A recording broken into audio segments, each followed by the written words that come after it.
ॐ नमो भगवते दत्तात्रेयाय स्मरणमात्रसन्तुष्टाय महाभयनिवारणाय महाज्ञानप्रदाय चिदानन्दात्मने बालोन्मत्तपिशाचवेषाय महायोगिने अवधूताय अनसूयानन्दवर्धनाय अत्रिपुत्राय ॐ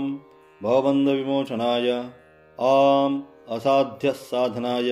ह्रीं सर्वविभूतिदाय क्रौं आसाध्याकर्षणाय ऐं वाक्प्रदाय क्लीं जगत्त्रयवशीकरणाय सौः सर्वमनक्षोभणाय श्रीं महासम्पत्प्रदाय ग्लौं भूमण्डलाधिपत्यप्रदाय द्रां चिरञ्जीविने वषट् वशिगुरु वौ षट् आकर्षय आकर्षय हुं विद्वेषय फट् उच्चाटय ठः ठः स्तम्भय खें मारय नमः सम्पन्नय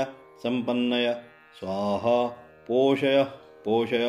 परमन्त्र परयन्त्र परतन्त्राणि छिन्दि ग्रहान्निवारय व्याधिन् विनाशय दुःखं हर दारिद्र्यं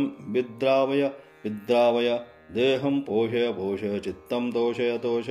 सर्वमन्तस्वरूपाय सर्वयन्तस्वरूपाय सर्वतन्त्रस्वरूपाय सर्वपल्लवस्वरूपाय ॐ नमो महासिद्धाय स्वाहा।